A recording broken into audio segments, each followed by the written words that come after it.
Sanibonani, igama lami nguNonhle Dlamini eCarrisbrook.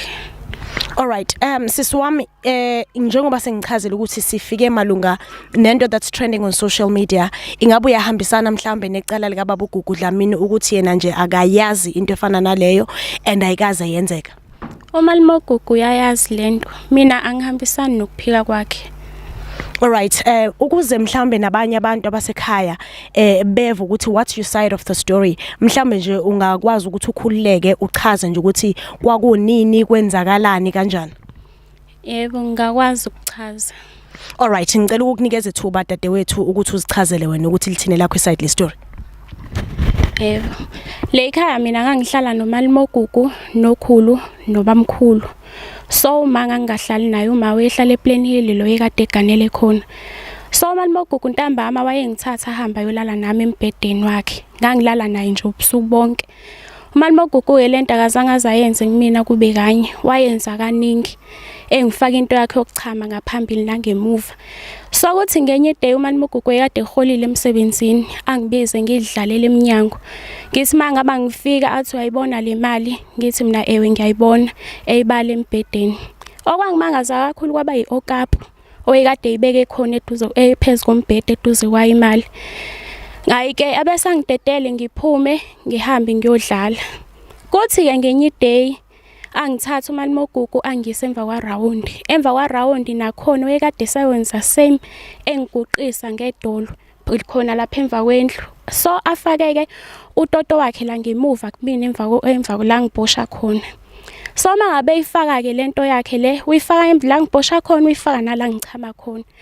Kuthi ngelinye ilanga ke ngidecide ukuthi no kufanele ngimtshele ukhulu.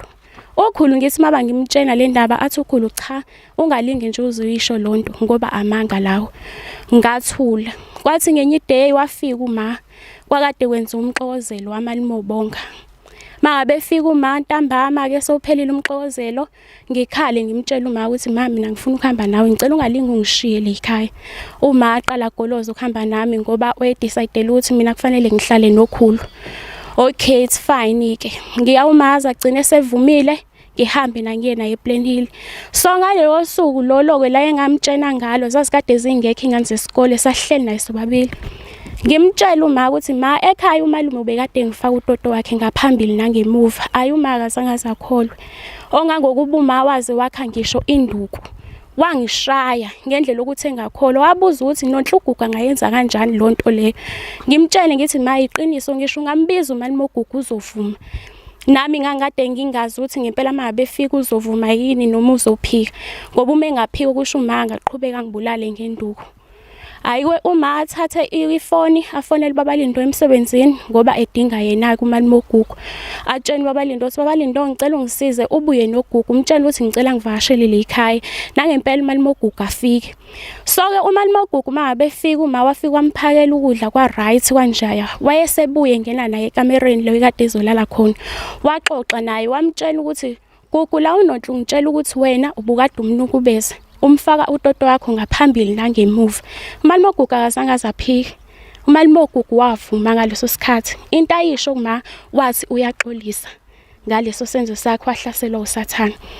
Kuze kufikelele ekutheni ke mina kufanele ngihambe ngiye ekhaya eTop ukuboka baba wami. Ngihambe ngiyohlala khona. Uma wabuye ePlainhill weza le ekhaya ezobikela omalume. So wababikela komalume ngodaba wabiza umalimogugu wahlalwa naye phansi umalimogugu wavuma. Emva kwaloko kodwa umalimogugu into ayenza wayithula ngisho imkhonto emsamo ngesizathu sokuthi ukwazi uma uyambuza ukuthi ngilaphi mina ungihambiseleni. Lento ke le uma wazi wathatha khona isinqumo sokuthi no kufanele ahambe aye emaphoyiseni ngoba phela umalimogugu kusho manje sifuna ukumbulala.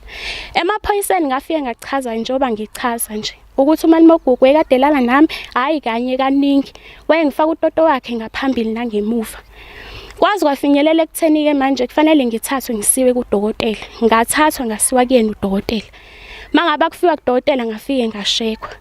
Lento lena umalimogugu yokuthi manje uyaphika okushena uzivikele lakhe iside okubhlungu la kugxekwa uma ukuthi uma uyena oyekade okusho ekade engihlohla mina ukuthi mangibophe uMalimogugu ngalezi zathu lezi abazibekayo abantu kuthiwa yena umama okusho ekade ehlohlwe omalume. Mina yonke lonto leyo angiyazi, mina ngikhulumela mi side.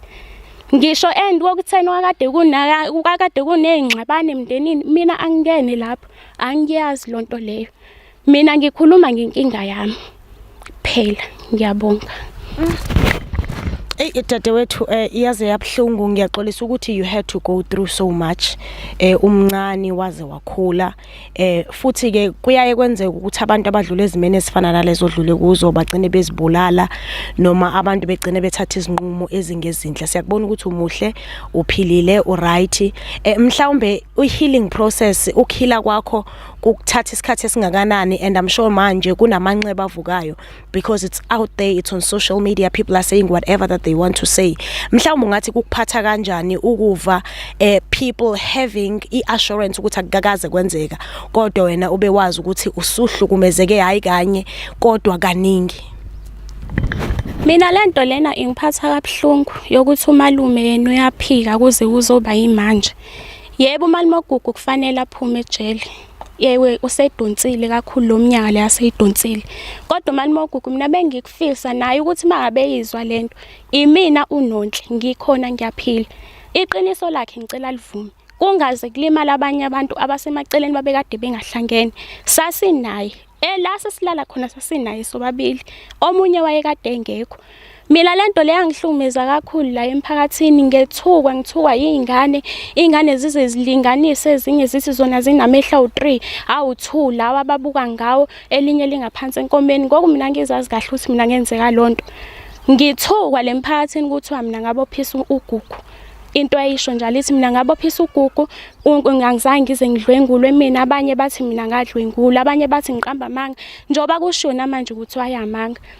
uMalimogugu kusho yena uzilwele lakhe iside. Yebo uMalimogugu angiphiki, uMalimogugu wayekholwa. Waqala wangenisa ePostoli, waphuma ePostoli wahamba eZiyoni, waphuma eZiyoni wangena eWeseli. Ngoba mangaba ngingaphazami wazi waboshwe esonta khona eWeseli. uMalimogugu mina into ebengiyidinga phakathi kumina phakathi kwami naye iqiniso kuphela. Kwamina lento le nginesithombe emqondweni wami, nginaso isithombe. Futhi angiboni ukuthi kusazodlula. Angiboni ngoba kumanje kunzima ngisho ukuhamba ngisho emadrobheni, mangithi ngiyahamba amadoda akhombisana ngami. Okusho mina nje ngangidalela ukuthi mina impilo yami yonke mina iyophelela nje. Angazi noma iyona into engazalwa mhlawumbe ngiyifumbethe neswini sikamama ukuthi mina impilo yami yoba ngayilutho. Ongangokuba mina ngaze ngayeka ngisho isikole ngendlela ukuthi kwangasafundeki. Ayayikhona ama-social worker ayahamba kakhulu into yami.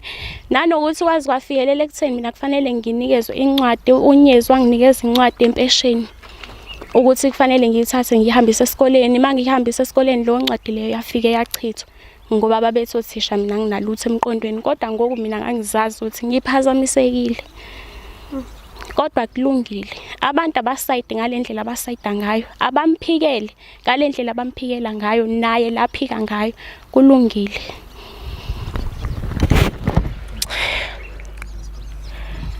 Kwaze kwabhlungu ukuzwa lokho dadewethu. Mhlambe masingake sazi nje, mhlambe wagcina kabani esikolweni. Mhlambe kukhona umuntu out there ongaba nalo usizo, kukhona mhlambe la usebenza khona njengamanje, okanye ikhona yini into oyenzayo njengamanje empilweni yakho? Mina esikoleni ngagcina ka grade 8 esikoleni. Ngayeka ngehluleka. La bekade ngisaphanta khona ngiphanta khona efemini. Umsebenzi wethu uyicontract uyaphela. Kumanje ngihleli. Akukho okunye ngikwazi ukwenza.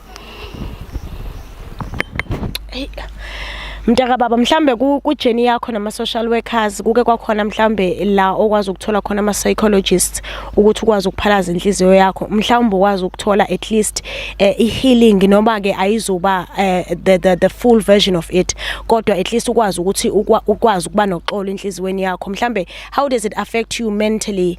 Uyakwazi ukuhlala nabanye abantu kuma relationships, uyakwazi ukuhlala nayo yonke le nto? Kwi-relationship hayi bandla ngifuna uqamba amanga, ngiyehluleka.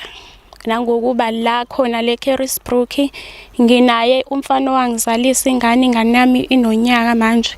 kodwa naye wangethuka wathi nje ngabe uyangishaya, kade sixabana sinaye ngifuna imali yengane, wathi ngabe uyangishaya inkinga ngizombopha njengomalume. Okusho nje into ehlele ngophila nayo wes manje njengoba nje sigcwele kuma social media, okusho nje into enguphila nayo. Going back to umbuzo lo ukuthi uke walithola mhlawumbe usizo lwama psychologists okanye ngaba ubona ukuthi uyalidinga ukuze ukwazi mhlawumbe ukusizakala? Ngiyalidinga kuze mhlawumbe ngizokwazi ukuthi ngisizakale idlule lento le njengoba seyiqale phansi. Ngiyalidinga kakhulu, ngingabonga ukulithola usizo lokuthi nami bake bangihindrisha le ndlela abazongihindrisha ngayo.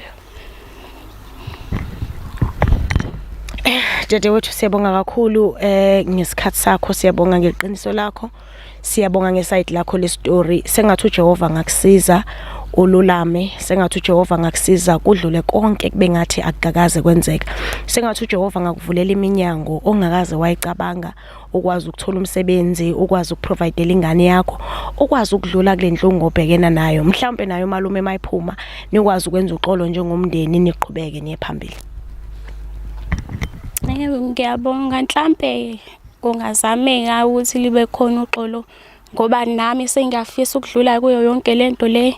Kumele aphume naye ahambe oziphilele yakhe impilo, kodwa ukuthi phakathi kwami naye sangakwazi nje ukuhlala njengomndeni ngeke ngize ngikwazi, ngesaba ngeke ngikwazi. Alright, siyabonga kakhulu, siyabonga kakhulu.